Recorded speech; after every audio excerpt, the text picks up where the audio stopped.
teman-teman, kita berjumpa lagi ya dalam video pembelajaran online masih tentang kompetensi based HR Management. Jadi dalam video sebelumnya sudah saya tunjukkan mengenai tabel kebutuhan kompetensi jabatan. Ya, jadi inilah backbone ya, saya lagi backbone dari konsep manajemen SDM berbasis kompetensi. Kalau Anda tidak punya kamusnya, tidak punya matriks seperti ini ya agak sedikit sulit ya. Jadi setelah kita punya matriks seperti ini, kita bergerak bagaimana menerapkan kompetensi BIS itu ke fungsi rekrutmen, fungsi promosi atau karir manajemen, fungsi training and development, dan juga fungsi penilaian kinerja. Mari coba kita lacak satu persatu, mulai dari fungsi rekrutmen. Ya, jadi dalam fungsi seleksi rekrutmen ini, saya ngasih semacam panduan, Mas. Jadi ini bisa Anda download juga sekali lagi ya proses dokumen-dokumen ini. Jadi yang pertama seperti yang Anda lihat itu Mas ya, proses seleksi dilakukan dengan mengacu pada tabel kebutuhan kompetensi per posisi. Jenis kompetensi dan level kompetensi yang dipersyaratkan dalam tabel tersebut menjadi acuan kriteria dalam proses seleksi. Jadi contoh misalnya untuk posisi manajer SDM, maka kandidat harus memenuhi antara lain kompetensi manajemen kinerja, minimal skalanya 5, kompetensi hubungan industrial skalanya 5. Jadi mengacu ke sini Mas. Ya. Misalnya Anda mau merekrut staf SDM. Ya, dia kompetensi minimalnya ini Mas. Ya. Ini. Pengembangan SDM-nya harus 3, manajemen kinerjanya harus 3, harus tahu mengenai HI, ya. Mengenai administrasi perkantoran juga, komputer skills-nya juga harus 3. Kalau mau merekrut manajer SDM ya 555 ini kecakapannya. Jadi ini adalah minimal ketika Anda mau merekrut orang, mau merekrut karyawan baru, posisinya dilihat, inilah kompetensi minimal yang mereka harus penuhi ketika mau direkrut, mau diseleksi. Ya. Jadi itu pertama. Jadi sekali lagi, jenis kompetensi dan skala kompetensi yang dipersyaratkan merupakan kriteria untuk menentukan apakah kandidat layak diterima sebagai pegawai atau tidak. Ya. Nah pertanyaannya bagaimana kemudian, ini yang kunci nih Mas, bagaimana menguji kompetensinya Mas? Bagaimana supaya kita tahu manajer SDM itu sudah ada di angka 5 atau baru di angka 4? Bagaimana tahu kita staf SDM ini skala kompetensi untuk pengembangan SDM-nya sudah di angka 3 atau baru di angka 2. Ya, sekali lagi, angka 2, angka 3-nya mengacu ke skala ini Mas ya, yang tadi kamus kompetensi tadi ya.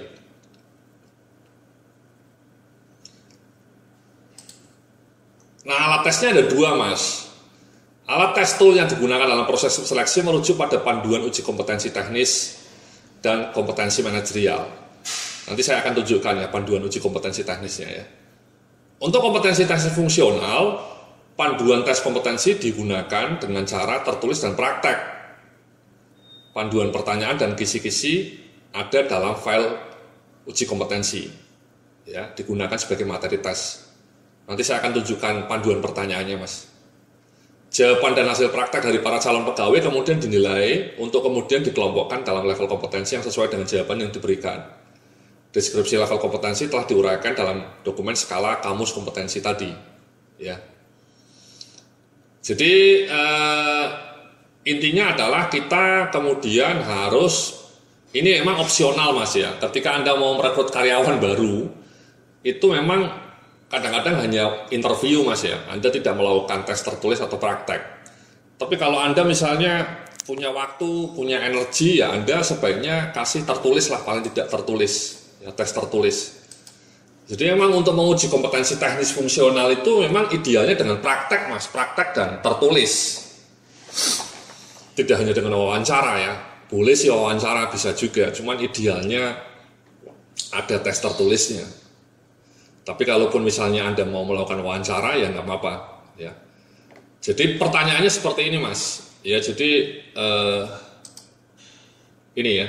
Ini panduan kisi-kisi pengetahuan dan keterampilan untuk menguji kompetensi teknis fungsional SDM, legal, dan general affair. Anda bisa dapatkan file ini ya, misalnya. Misalnya kita tanya mengenai pengembangan SDM. Ya kita tanya ya, bisa lewat interview atau mereka suruh menuliskan cara melakukan analisa kebutuhan pelatihan karyawan, cara menyusun rencana pelatihan, cara mendeliver program pelatihan, cara melakukan proses monitoring. Ini kan sesuatu yang krusial Mas ya. Harus ditanyakan ketika Anda mau melakukan rekrutmen karyawan, misalnya asmen pengembangan SDM, atau bahkan staf SDM. Paham nggak dia melakukan hal-hal seperti ini? Ya. Atau manajemen kinerja, ya, jelaskan dan praktekkan cara menyusun indikator KPI karyawan, cara membuat dokumentasi dan pelaporan KPI, cara melakukan monitoring pencapaian KPI, cara menyusun panduan sistem manajemen kinerja berbasis KPI. Bisa nggak Anda menjelaskan ini? Ya.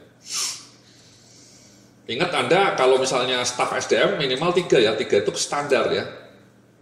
Apa makna standar? Tadi sekali lagi Anda lihat ya di ini ya, di kamus kompetensinya ya.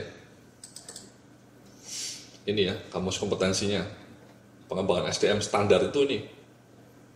Ya. Mendeliver ya untuk manajemen kinerja misalnya.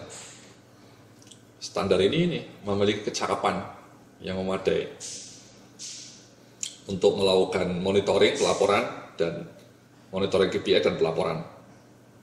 Jadi caranya dia sudah level D3 atau baru 2 atau 1 bahkan ditanya dengan cara seperti ini, jelaskan Mas, Mbak, Anda tahu nggak KPI itu apa?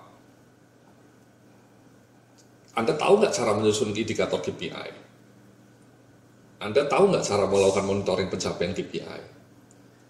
Nah, idealnya ditanya seperti ini Mas. Jadi ketika Anda melakukan interview itu jangan hanya pertanyaan yang bersifat global ya. Misalnya kenapa saya harus meng-hire kamu? Itu pertanyaan yang kurang pas. Atau sebutkan apa kekuatan kelebihan diri Anda. Itu pertanyaan-pertanyaan yang kurang pas, kurang afdol. Sebaiknya pertanyaannya ya teknis kayak gini Mas. Kalau Anda mau merekrut staf SDM atau manajer atau asmen pengembangan SDM. Ya. Sama ini remunerasi ya, seperti ini ya, cara menghitung upah lembur, premi, salary grade, bagaimana menentukan salary grade ya. Bagaimana peraturan undang-undang ya dan seterusnya ya. Jadi ini contoh untuk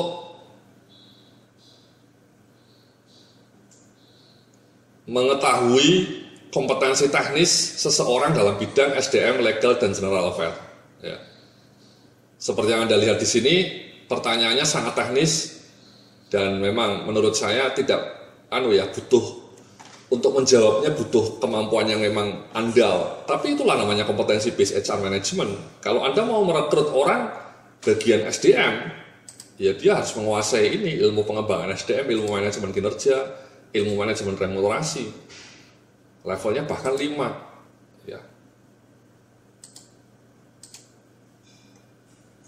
Jadi ini Mas ya, ini pertanyaan ini bisa Anda gunakan untuk assessment calon rekrutmen karyawan baru atau bahkan misalnya Anda mau melakukan promosi nanti ya, nanti saya cerita lagi ya. Tapi ini untuk rekrutmen. Jadi idealnya Anda merekrut karyawan itu dites tertulis. Disodorin aja Mas ini pertanyaannya seperti ini. Mereka suruh jawab secara tertulis. Bisa nggak?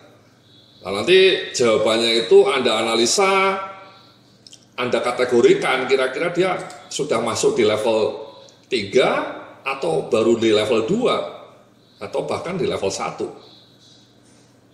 atau jangan-jangan sudah di level 4 ya. Jadi memang untuk mengetahui kemampuan kompetensi fungsional itu memang lebih mudah Mas ya dibanding kompetensi manajerial ya, karena ini berkaitan dengan disiplin ilmu tertentu.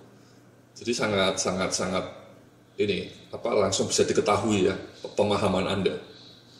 Kalau Anda tidak begitu paham mengenai dunia manajemen SDM ya mungkin Anda akan kesulitan menjawab pertanyaan-pertanyaan seperti ini. Ya. Kalau Anda tidak tahu mengenai pengembangan SDM mungkin Anda tidak begitu fasih menjawab pertanyaan-pertanyaan seperti ini. Jadi itu Mas ya, cara untuk melakukan assessment, rekrutmen atau seleksi karyawan baru dengan berbasis kompetensi. Jadi ini adalah kompetensi fungsionalnya, ya. Jadi untuk kompetensi fungsional, ya. Jadi ditanya dengan tertulis atau praktek, ataupun ya ditanyalah kalau misalnya Anda malas untuk menganalisa jawaban tertulis, ya Anda tanya nih di interview, waktu interview Anda tanya pertanyaan-pertanyaan seperti ini. Tahu nggak Anda cara melakukan analisa kebutuhan pelatihan karyawan? Tahu nggak cara melakukan menyusun rencana pelatihan dan seterusnya ya. Tapi menurut saya sebaiknya tertulis mas, ya tertulis. Itu untuk kompetensi fungsional, ya. Sekali lagi jawaban dan hasil praktek, jawabannya lah ya, kalau prakteknya tidak ada waktu ya, tidak perlu praktek ya jawaban aja ya. Dikelompokkan, dia masuk level mana. Misalnya setelah dikasih pertanyaan jawabannya rata-rata aspeknya di sini nilainya cuma 2, di sini nilainya cuma 2, di sini 3. Ya sudah, dia tidak bisa diterima sebagai asuhan pengembangan SDM. Jadi standarnya tinggi.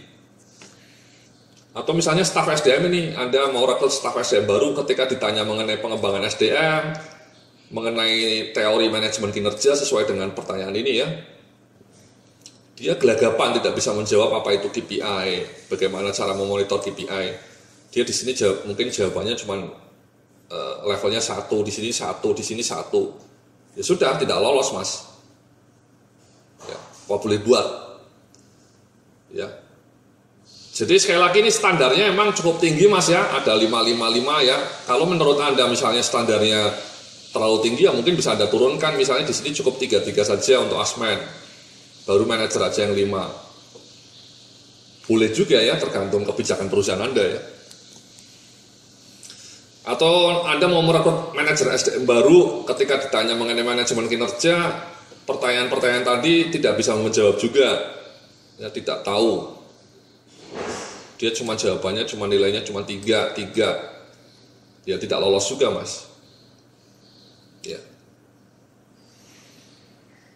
Jadi itu mas ya, sekali lagi ya, Anda mungkin tidak semuanya harus ditanyakan mas ya, mungkin untuk manajer, untuk orang SDM cukup yang ini saja ya, 5 ini ya, ditanyakan lah ya.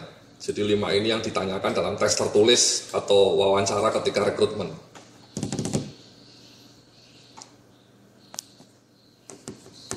Khusus untuk orang atau staf SDM, rekrutmen staf SDM atau staf manajer SDM.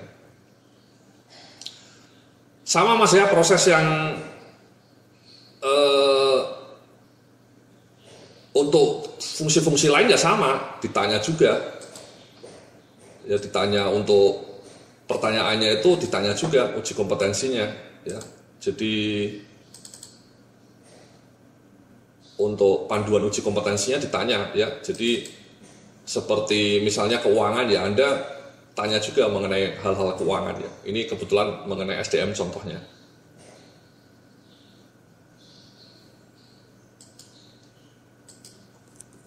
Jadi itu mas ya, yang pertama ya, Anda tanya mengenai kompetensi fungsionalnya, sekali lagi dengan cara tes tertulis ataupun praktek bahkan ya. Kalaupun Anda tidak punya waktu ya mungkin dengan wawancara saja, tapi pertanyaannya mengacu ke yang sudah saya berikan ini, ya, pertanyaannya mengacu ke sini.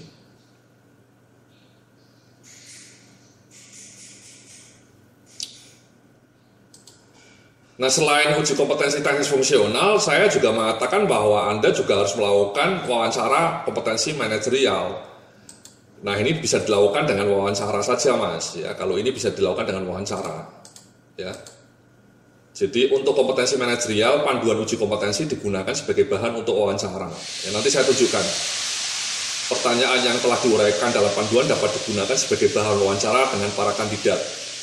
Jawaban dari para calon pegawai kemudian dinilai dan dikategorikan dalam level kompetensi yang sesuai dengan jawaban yang diberikan. Ya. Nanti saya akan tunjukkan dalam video sesudah ini mas ya. Bagaimana cara mengajukan pertanyaan untuk uji kompetensi manajerial.